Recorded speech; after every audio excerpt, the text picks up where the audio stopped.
everyone, and welcome to this episode of Writers Infusion. I'm your host, Susan. I am here with Dave, Julie, Jen, and Ed behind camera, who'll join us in a couple of minutes. We're here today with our writer, Kathleen Kirsch, at the Portland Public Library in Maine. And we have some people from writers groups with us, so thank you everyone for coming. And today we are hearing an excerpt from Kathleen. Are you reading? Okay, good. It's a literary novella called Fireworks for Bastille Day. So she'll start the reading and then we'll do the critique. Eleanor is attracted to Reese and attends his summer party to see where she stands with him. Her suitor Lionel also attends.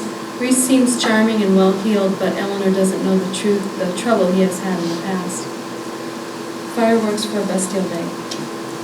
As Eleanor arrived at Reese's house for the party, a slight-figured, bleach-blonde woman dressed in white linen was promenading down the brick walk with her herd of 3 corgis. "I'm looking for Reese," Eleanor told her. The corgis were panting.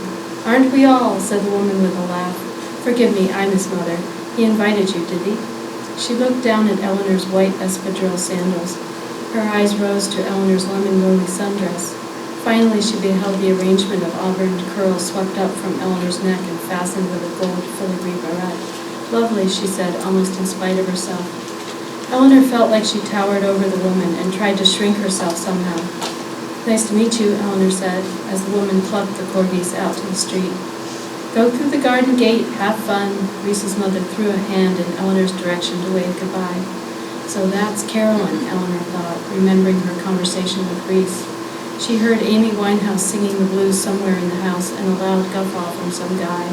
Coming around the corner of the house, she saw sherbet-colored Japanese lanterns strung in a square shape around the back patio, where a tall, balding, yet young man was grilling chicken quarters. "I hope you're hungry," he said, brushing barbecue sauce on the legs and thighs. "Grab a drink inside." He introduced himself as Greg, Aileen's husband, as if Eleanor knew the family lineage already. She would have to be on the lookout for an Aileen. The kitchen was a crush of people she did not know.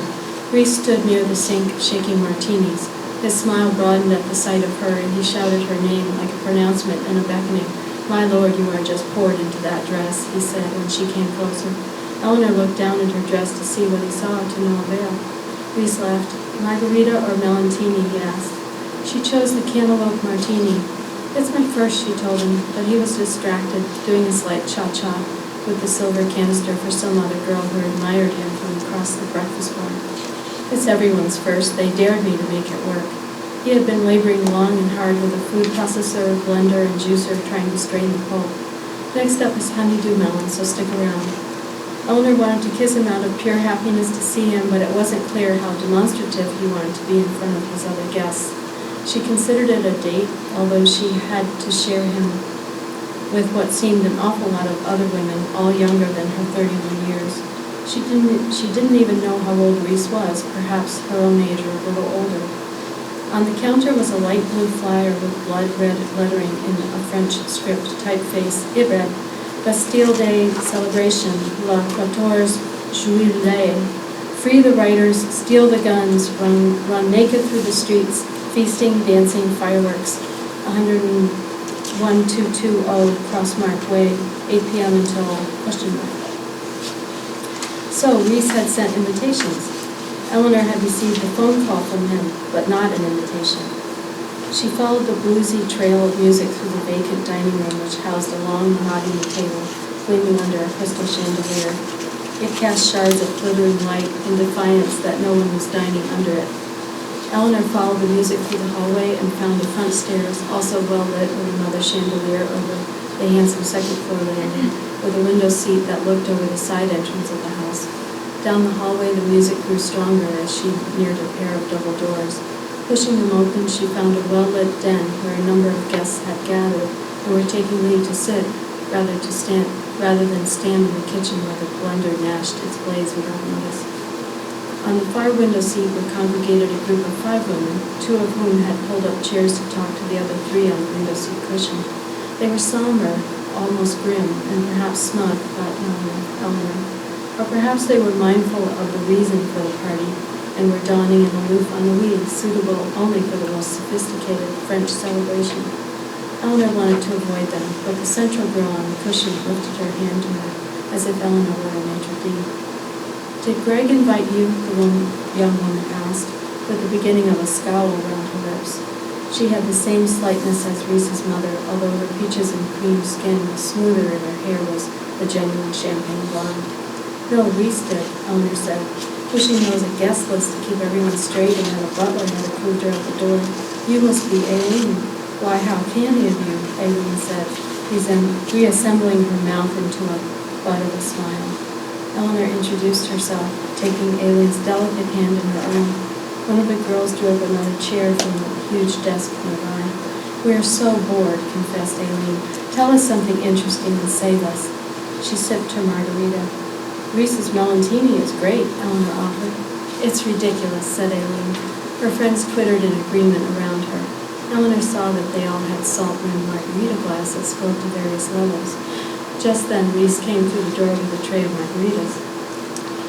"I see you've met Eleanor," he said, handing the drinks to each woman and collecting the empties. "She's an artist. I have some of her work, and I believe someday it will be a collector's item." "Well, you didn't say you were an artiste," said Aileen, as Reese whisked out of the room. "Reese is too kind," Eleanor said, feeling herself reddening, a personal hazard of hers. "So it's a professional relationship you have with him," Aileen decided aloud. "Right, because you're not his type." She sipped her margarita, almost unaware of what she had said. "What does Reese like?" asked one of her friends. "Legs," said Aileen. Eleanor rose from her chair. "I need another," she said, holding an empty glass. "They're so good." "Do come back. We're so bored, you know." Eleanor flashed a smile and made a beeline for the double doors, deciding not to come back to the little hornet's nest of idle women, even if one of them was Reese's sister. Out in the hallway, she saw Lionel. "You don't want to go in there," she warned him. "You don't want to go out there," he said, gesturing to the kitchen. "Why are you here?" she asked him. "He put up flyers on telephone poles. I thought he sent them as invitations. Maybe it started out that way, I don't know. You want to get out of here?" "Probably," she said. "I'll just say goodbye to Reese." "I'll wait outside," he said. When Reese saw her come into the kitchen, he quickly took off the flouncy peach apron he had been wearing and tossed it on the counter. "Oh, Eleanor, I have been ignoring you." Then he turned to a burly man beside him and said, "Could you spell me for a minute, Jerry?" and took both of Eleanor's hands. "Come out here with me," he said, and led her through the crowd that packed the kitchen now, and out to the patio where couples danced to an accordion player's quaint tunes. The patio was as stocked with folks as was the kitchen. The crowd was spilling out into the garden and through the garden gate onto the driveway. Old men and young men sat at card tables playing chess.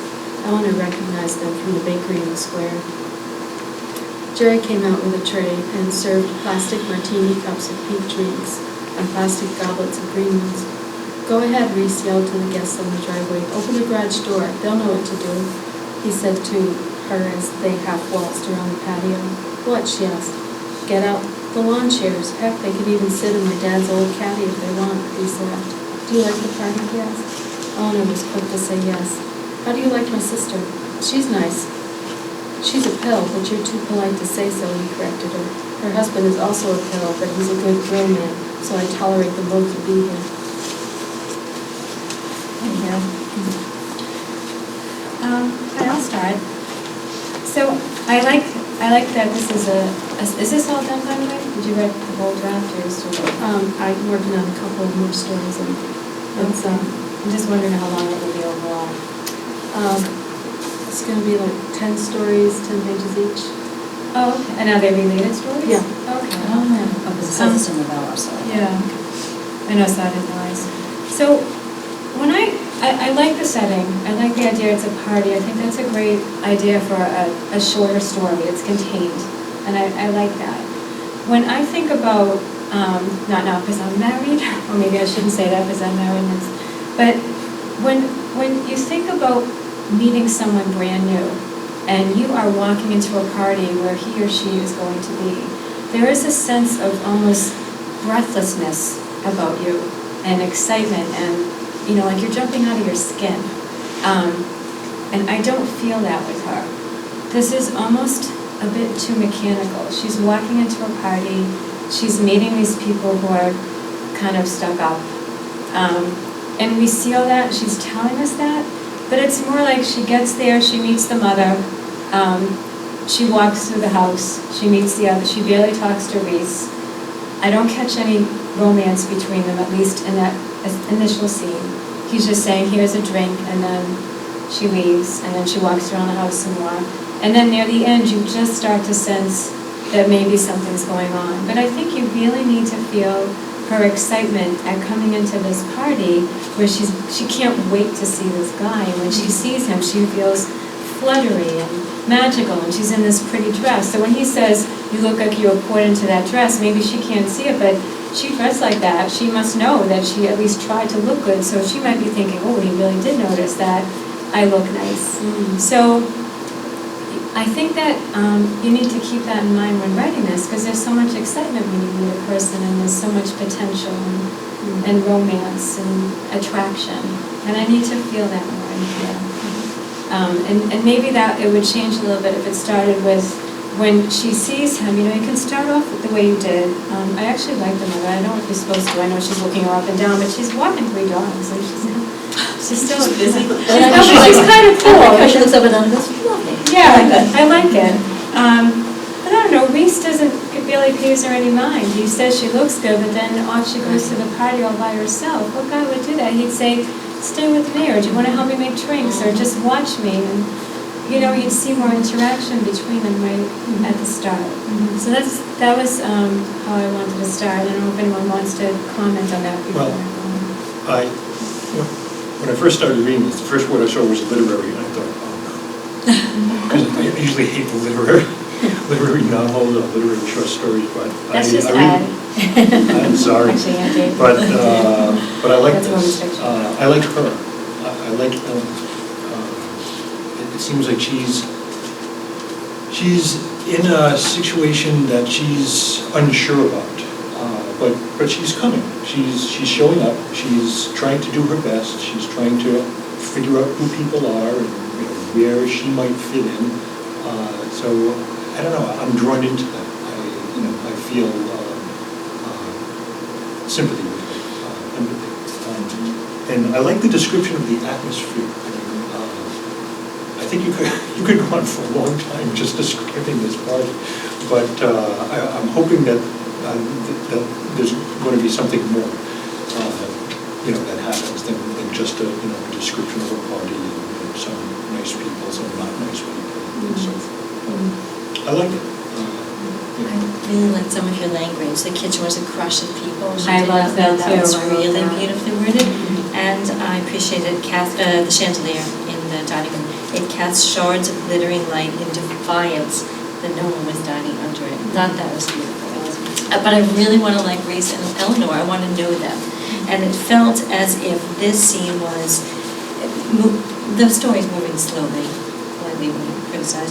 And the movement was, it reminded me of a TV commercial. There's one where I think a man goes through with pledge, wood polish from one room to another to show what pledge does. Or the woman in the Encore frozen foods commercial goes from room to room to gather her family. There's one more air freshen, Glade air fresheners.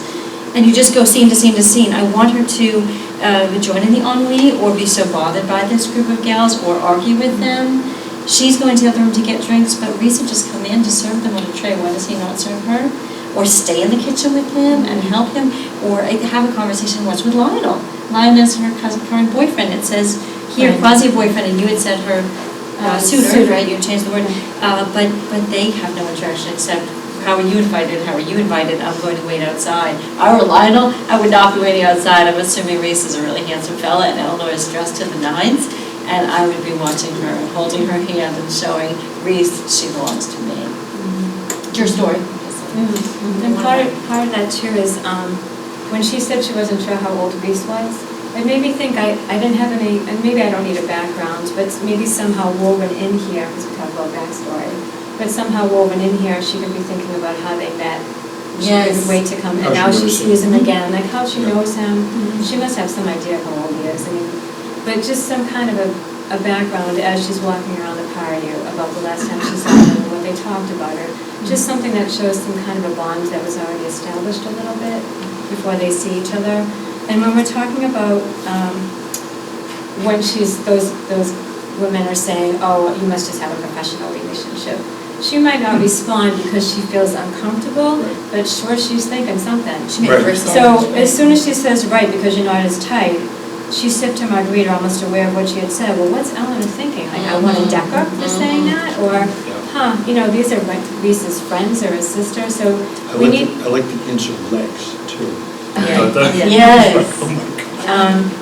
I do think when Julie mentions that the kitchen was a crush of people she did not know, that is such a great expression. When you're walking into a party and you're uncomfortable, you don't even think that's the best way to describe it, but it's really good.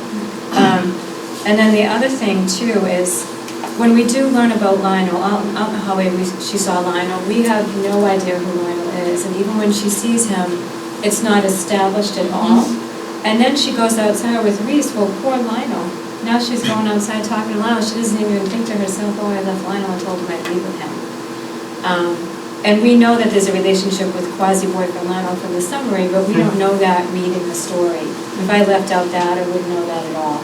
Well, so I'm curious, as you say that, I'm curious if you're doing this deliberately to just let us see like the surface of Eleanor and not let us see her thoughts or her reactions. I mean, like, if Lionel is her boyfriend or somebody might be interested in, there is no reaction when he shows up. And I'm wondering if that's deliberate, if you just want to, I mean, that's a perfectly fine choice to not do that, and to just let us get things from the surface of things. And the other thing, too, but with Lionel, if she sees Lionel but she really likes Reese, what does she think when she sees Lionel? Does she know Lionel's going to be there? So when she's amongst all these people she doesn't know, if she does know Lionel's going to be there, she would be looking for him because she knows him amongst all these people she doesn't know. Or did he say he might show up and she's thinking, oh, I hope Lionel doesn't show up because I want to be with Reese. So when she does see Lionel she didn't expect it, she thinks, oh shoot, now what am I going to do? So there are a lot of different things that she could be thinking as this is going on. Interesting. So I'm going to just focus on just some technical areas that I agree. I would like to see Reese and Eleanor together more. So the story's about Eleanor and Reese, but yet they have three very quick interactions with each other. It says that most of it, we're 6 pages in, and I have no idea what the chemistry is between the two of them. I know exactly what the house looks like, but the story's not about the house. The story is about the people. So I would disagree with Ed on the description of the party. Just technical stuff. So, for example, where you use your tags for dialogue, you have, said the woman, said Aileen, which is kind of an older way to do it. Like you would never say, said she, or said he. You'd say he said, she said. So I would put the tag after whoever is speaking. And then also something that we had mentioned earlier. I would, try to stay away from, he looked, he said, he heard. So you have Eleanor felt like she towered over a woman. I would just say Eleanor towered over a woman. She heard Amy Winehouse singing the blues. Amy Winehouse sang the blues from somewhere in the house. So just, to do a search for, pushing them open, she found she found a well-lit den. No, it was just, leading into a well-lit den. You don't have to say that she found it. A couple areas where there's passive voice. So on the far window seat were congregated a group of 5 women. You'd want to say on the far side, on the far window seat, a group of 5 women congregated, so it's more active voice as opposed to passive voice. There's a few areas where there's word echo, where she follows the music, and then soon after she follows the music again, or perhaps on page 3. So when you read these things out loud, you'll hear them. Can I say one technical thing? And you actually made the change yourself. The possessor of Reese is Reese's. There's an apostrophe S. My son's name is James, and so we learned early on that it has to be James's with an apostrophe S, not just an apostrophe. Really? Yes, really? yes, I mean, the only Absolutely. change is if the next word starts with Oh, an 'cause S, it's plural, you don't, if but it's I don't not. agree with that. Yeah. Yes, I agree Is it with because that. it's Yes, I agree plural, with that's that. when you just use the apostrophe? I don't know, actually, Yes, no, if I it don't was- get it, That's but- something else entirely. Yes. All right, Don't yeah, even bring that up. All right, so I learned something new too, Yes. because I thought Unless that the was next word fine. starts with an S, and then you're supposed to put just the apostrophe, but I find that odd. On And Tuesdays. just with what we're talking about with the On house, Saturdays and Sundays. when we're talking about the house and as she's moving through the house, and again, we're talking about concentrating more on the character, like when she meets the women, we know we don't like them. Yeah. I like that Um, scene, I like that. Yeah, so she followed the bluesy trail of music through the house, and there's a whole paragraph here on the empty dining room and all that. I took it all out. I just put, she followed the bluesy trail of music through several vacant, elegantly furnished rooms, until she neared a pair of double doors. And then I just took out, I mean, some of this is just edits, so it's kind of hard to talk about. But some of that doesn't matter. All we need to know is if we do say elegantly furnished, or however you want to say it, I was just saying it there.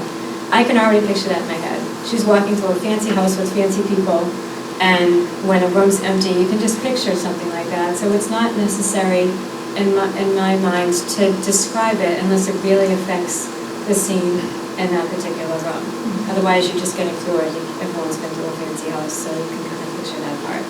Although I like, to Julie's point, I did like the description of the dining room table and not being abandoned, because symbolically that could also be how she is feeling. So as far as the dining room table, I kind of like that, so I'll disagree with you. Sorry. Well, thank you. So, points for you, no points.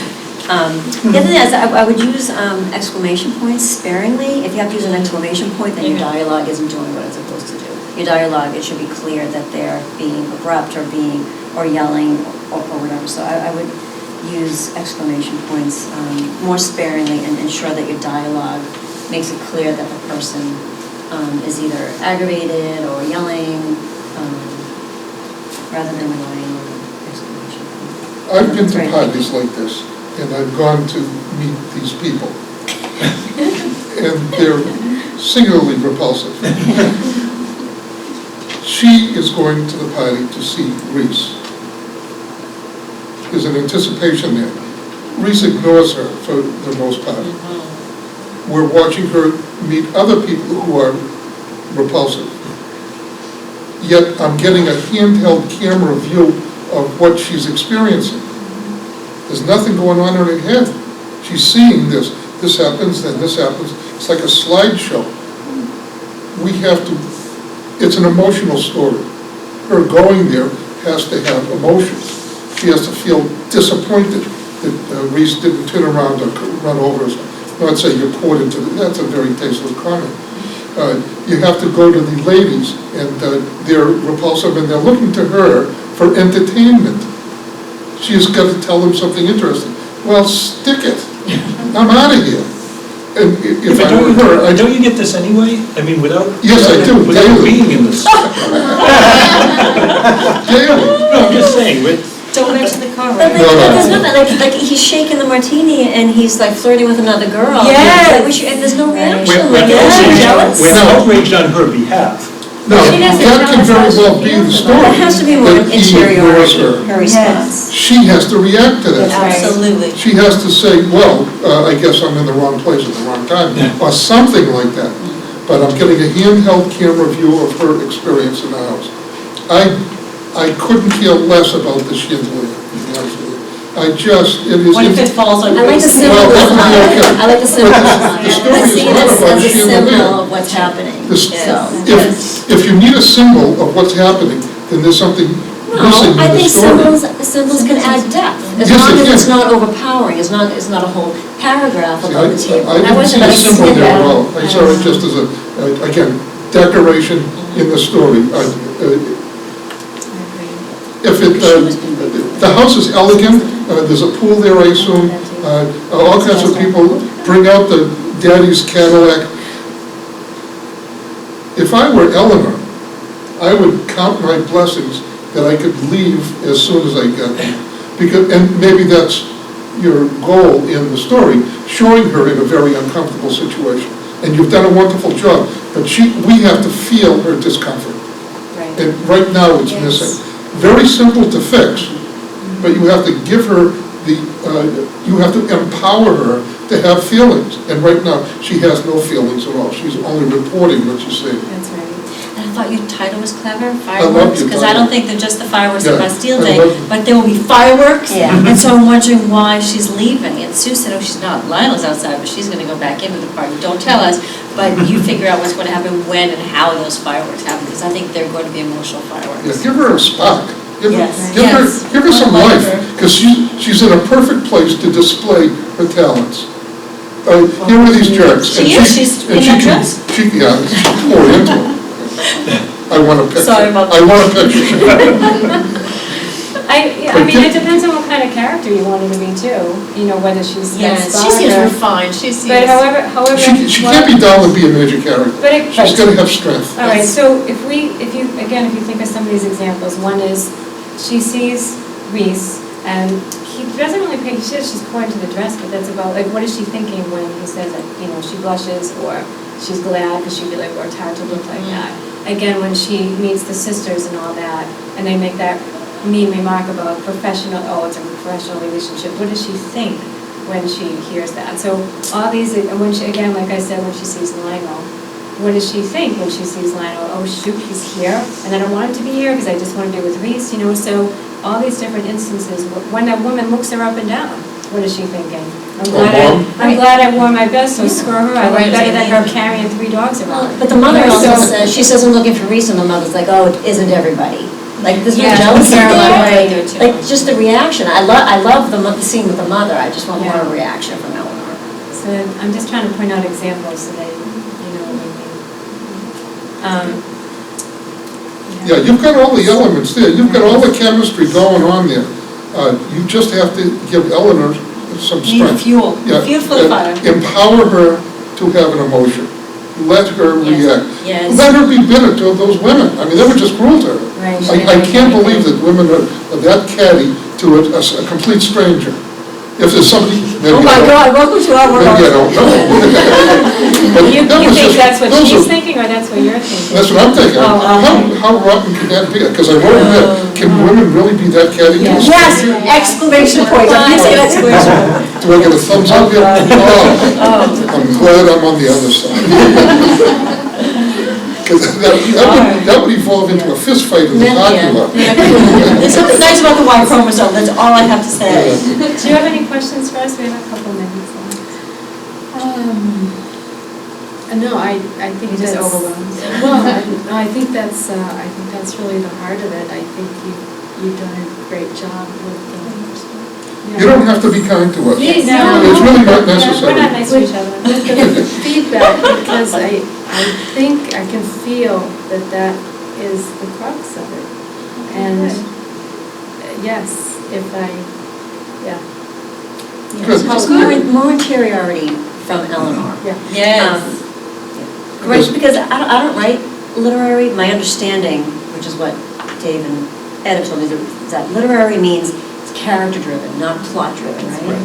All right, so if it's Nothing character-driven, if you're Nothing relying on your happens. There's no character, ending. your character has to have a lot of depth. In order for her to have a lot of depth, you need to get it. Total back, how do you really feel? We'll cut that Well, out. as long as you can leave here with the sense that you got something out of it and you have a direction to go, Yeah. that's really important. Yes, that is, because Because there's 9 other stories that would have to be fixed in the same. Oh, Now, and is yeah. she on the central Sorry. character, or all 3 of her, she and Reese Yeah. and, I know, Eleanor's in there. Yeah, Eleanor cool. and Reese. You know, sometimes Okay. it can be All right. overwhelming to be getting this back. I mean, I can't say when I walk away from writers group, especially lately because I'm on a first draft of something, and I know some of the writing's pretty bad, and I can walk away sometimes feeling overwhelmed.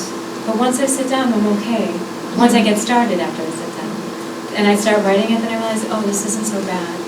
So. And the beautiful thing is, take everything with a grain of salt, you know, put it around your martini glass, put the salt. Take what you want and don't. We should have had that Salt in in here, my actually. We should have had. Margarita. Margarita! Margarita. See, that's how much I drink. Margarita, sorry, thank you. All right, we do I'll have to have a wrap it cocktail up lunch. because I think we're at 30 minutes. Great. But thank you so much for coming in today. I hope this helps. Yes. And you can ask questions later. You can always email. Please. Email on our site. Let us know how you're doing. Thank you. So thanks again for coming. Thank you. Appreciate it. Thanks everyone else for coming today.